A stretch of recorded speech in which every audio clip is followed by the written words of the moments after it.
Hey,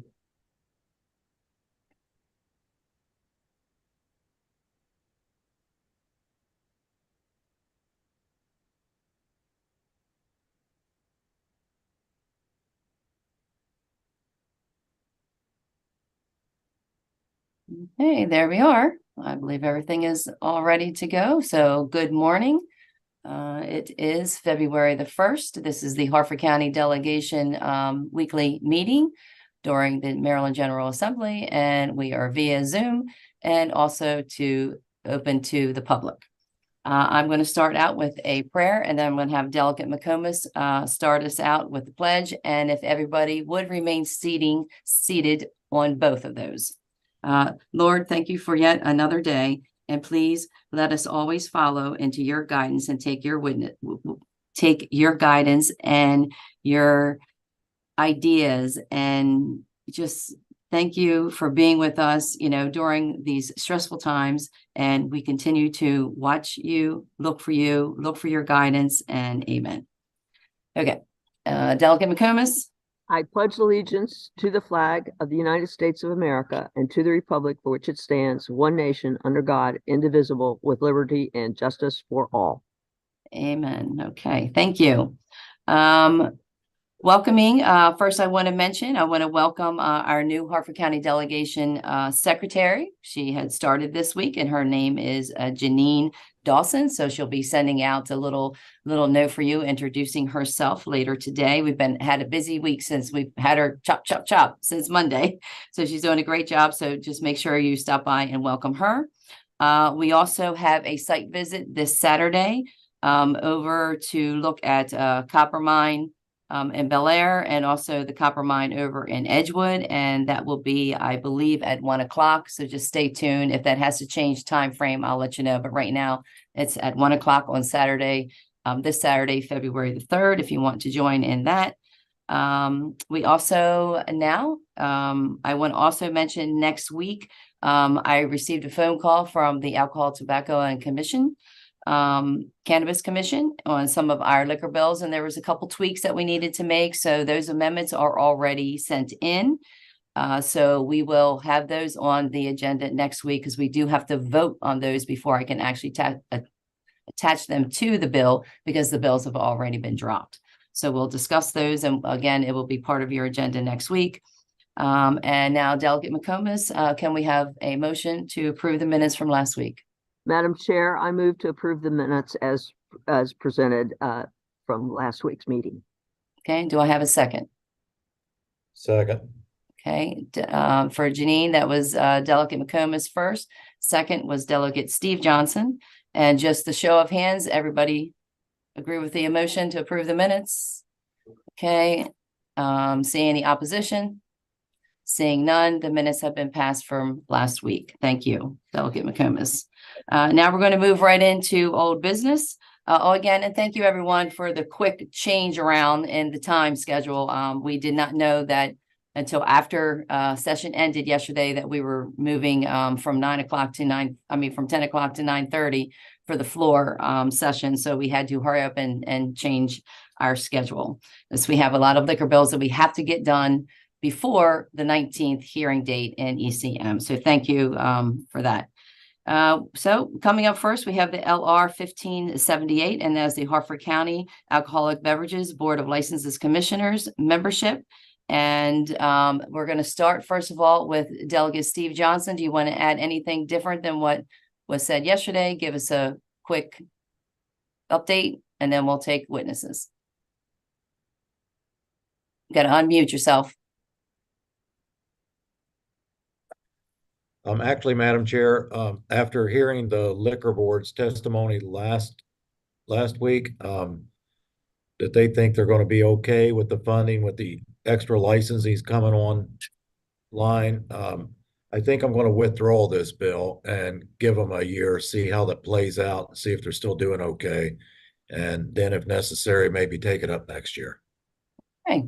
All right. Thank you very much. So we have the sponsor of LR 1578 is going to withdraw that bill. We don't need a motion to accept that, because he is the sponsor currently. And so just mark withdrawal. Thank you, Delegate Johnson. We You're welcome. appreciate Thank you, that. Madam Chair. Now we go to LR 1566. Do we have all of our trustees on? So we're moving pretty quick. Do we know, Janine? Do we have, okay, I see Dr. Felder, Brian Walker, and is Dr. Street coming? He is Okay. not going to be with us today. Okay, all righty, thank you. Well, welcome back, Dr. Felder, and also welcome Mr. Walker, which is also one of our trustees, I believe the vice chair. That is correct. Good morning, everyone. Okay, all righty. So basically, I'm going to start. We have Senator Gallion on the line with us today, and we're going to, because if you haven't heard, the Senate has already voted on this particular bill, and with Senator Gallion's amendment. So I'm going to have Senator Gallion speak of the amendment and how it affects the bill, and then we'll have both of your testimonies and any questions, and then if that goes well, we may end it there and go ahead and take the vote. If not, we'll mention another possible amendment or no amendment at all. So we're going to start. Senator Gallion, thank you for being with us this morning. Good morning, Madam Chair. Good to see everybody this morning. It was great seeing so many of you last night, also at Harford County night. So this bill, of course, in our pre-legislative session work was brought to us originally, and it had changed from 3 members appointed at large and then 1 from each council district, and the change would have made 3 board members appointed from districts A, B, F, and 3 from C, D, E. We kind of dug into this and looked at what other counties do in the state. And I think Baltimore County is the only other county that does something by councilmanic districts.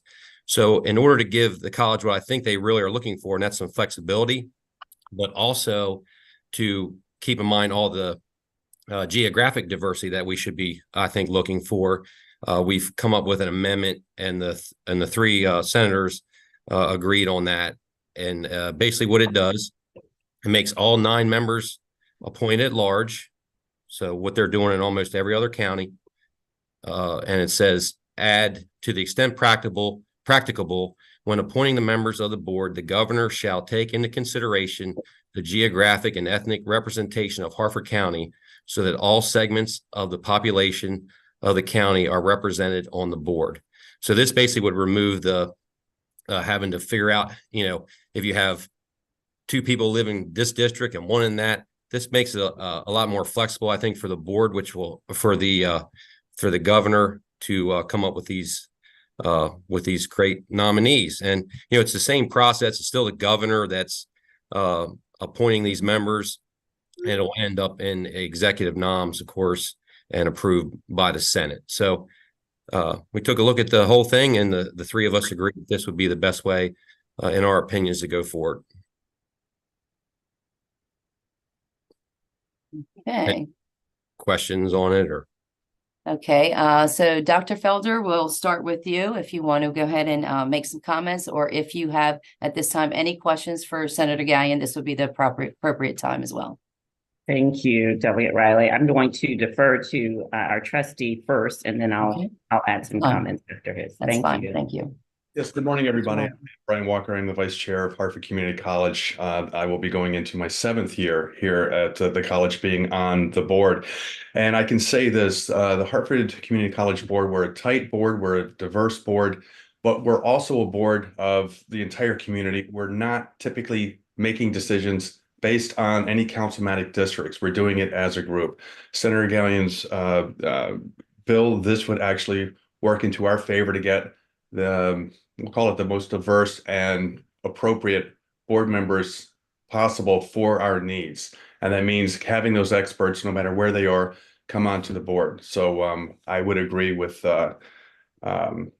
his assessment that this would probably be a lot easier for us to kind of fill those gaps, because we do have some, once in a while, there's issues with actually getting people in time, and we're trying to reduce the amount of time that we're down to 7 board members versus 9 or whatever. Having this motion would actually close that gap in time for us. Thank you. Okay, and Dr. Felder. Yeah, I would just echo, when we look for a trustee, we are looking for sometimes particular, and a lot of times particular expertise that would help the board, and our expectation is no matter where you come from, what district you come from, that you represent the entire county. So you all know our mission is to help train and educate. And as a community college, we're very focused on the underserved population. And so as we're working now, even on our new strategic plan, we're laser focused on the areas of the county that are not being served proportionately by the college, and more specifically that may be in poverty. And we know that that training and education makes a difference. So our expectation is every trustee comes to the table with the entire county in mind, not just their district.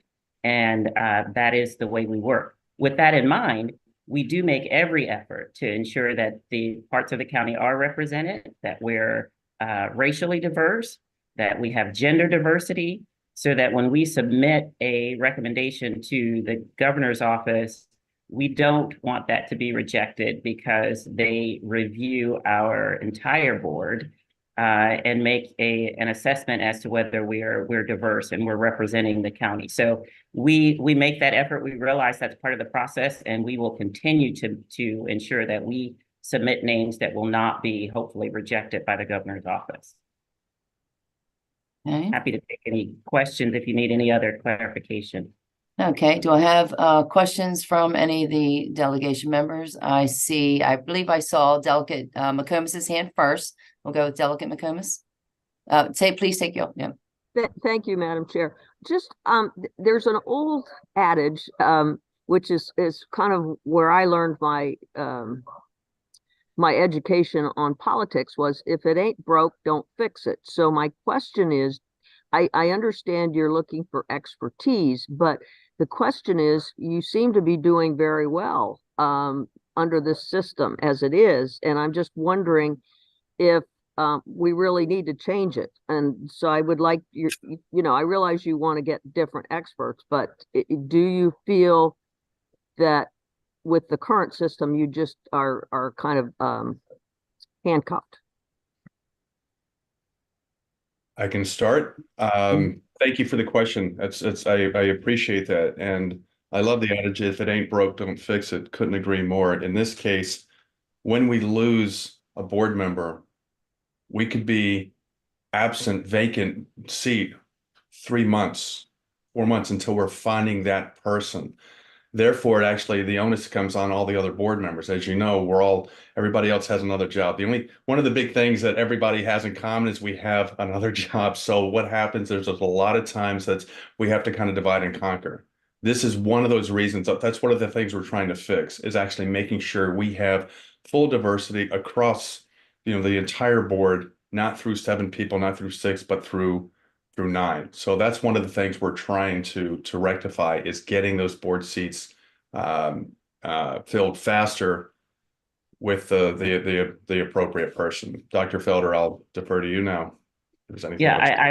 I would agree. So it really is just to make us more efficient in filling the last opening. I think was open maybe 3 or 4 months. I believe when Rich came on, it took a year.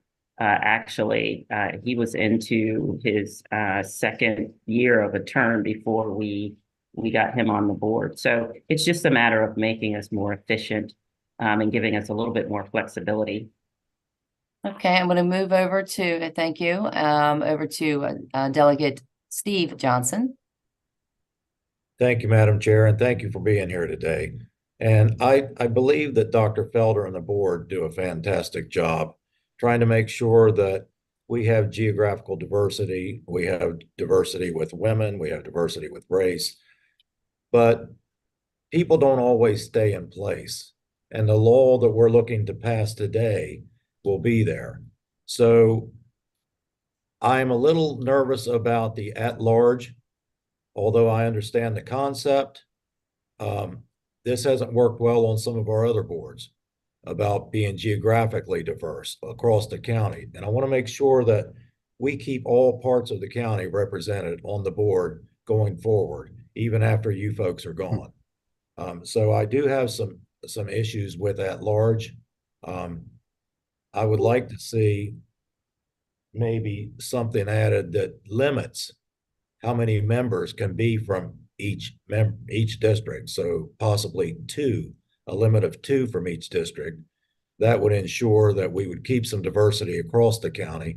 And my last comment is, I think when you have vacancies, that you should utilize your assets, which are us, a little more. Because I've never been contacted when you've had a vacancy to see if possibly we could make some recommendations, to reach out for the board, try to help find some folks. So I think there's a little room for improvement when it comes to recruiting for the board that we may try. So those are my comments for today. Good. Could I just respond, if I may, Madam Chair? Yes. Thank you, Delegate Johnson, for bringing those issues up. So the question, I think, with the change of administration, we're saying that right now this group's doing a great job, but potentially you bring up an issue where in the future a future group may not do as well a job. There is a backstop to this, and I think some of the issues maybe you've had with some of the other boards that are appointed more at the local level, this is going to end up, the names that are at the end come from the governor and have to be approved by the Senate. So I think it's kind of apples and oranges with those other boards as far as, maybe some of those concerns, but I think that leaves a backstop in the end where there's that process where they have to be approved through executive nominations and then through the entire Senate. But thank you for bringing that up. Thank you, Senator. So Senator Gallion, so in this bill, with the amendment and the current bill, so what would happen? So basically the trustees are still going to get and accept the applications from Harford County citizens, correct? And then they're going to pick the names of whom they would like to be the new trustee. And then they send the names to the governor. The governor picks from their list. Is that the way this works? I think probably the board would be able to answer that more precisely than I would. And yes, that is how it works. We look at a list of potential trustees, then we vet those candidates. And then the entire board recommends who they would like to put forth, whether typically that's one of the candidates, and then we wait for the approval from the governor's office.